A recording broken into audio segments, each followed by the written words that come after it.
Hello. Hi there, Jim. It's Dan Hanger over at Fox 21. How are you? Good, and you? This is Jim Carlson today, 60 years old. He sent us this photo after being out in the rain that day, serving his sentence at the federal prison in Milan, Michigan. Put it mildly, it sucks. You know, especially for the amount of time.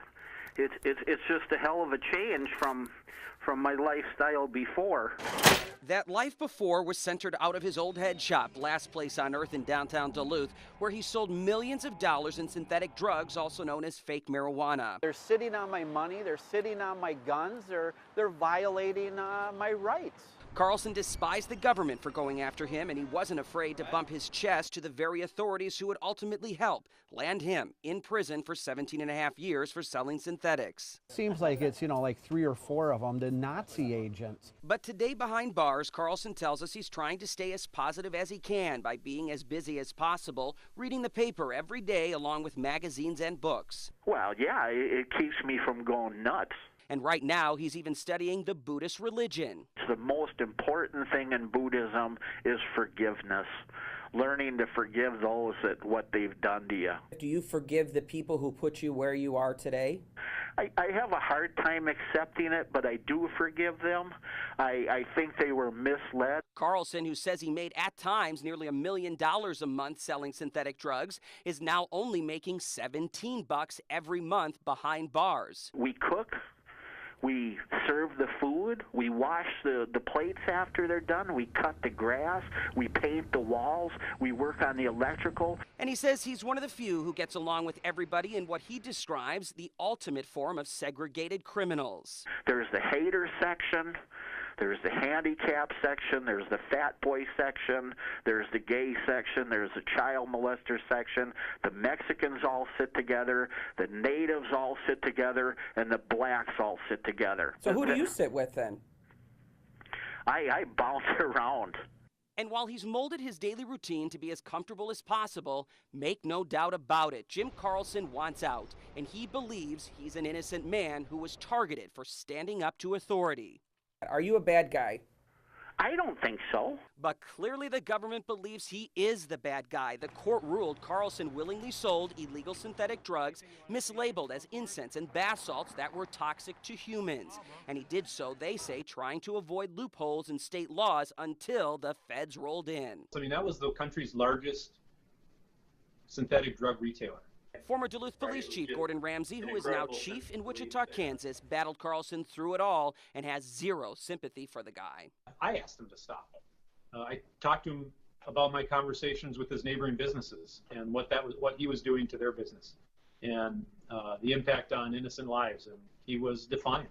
Ramsey says police calls were nonstop downtown because of Last Place. The hospitals were jam-packed with synthetic users, suffering dangerous side effects. A lot of lives were ruined by Jim Carlson and what he did. And nearby businesses were on the verge of closure from the thousands of customers, some addicted, coming to the store daily. I mean, it was a circus, and it impacted businesses downtown like nothing you could imagine.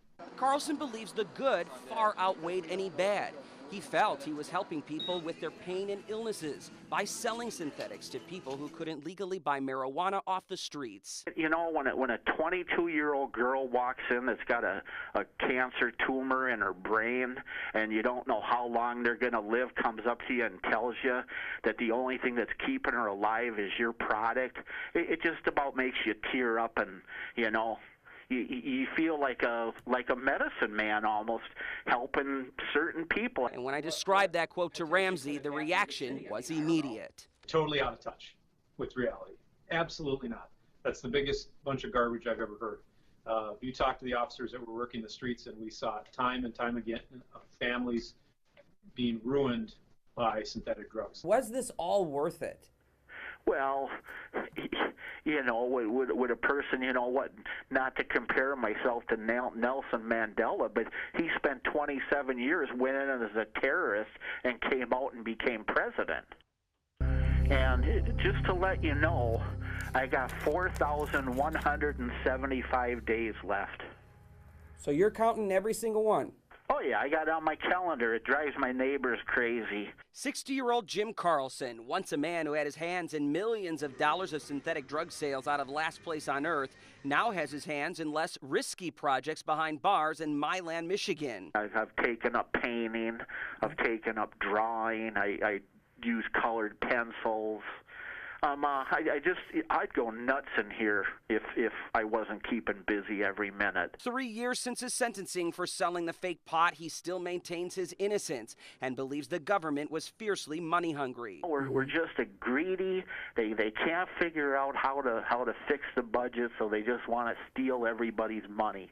And I got tied up in the steal the money, but they also trying to steal my life. St. Louis County Attorney Mark Rubin was a key piece of the puzzle in helping get loopholes closed and federal legislation passed against synthetic drugs, which would eventually take Carlson down. In this case, any little change in the compound, the chemical compound, would take it out of the previously written definition of a particular controlled substance.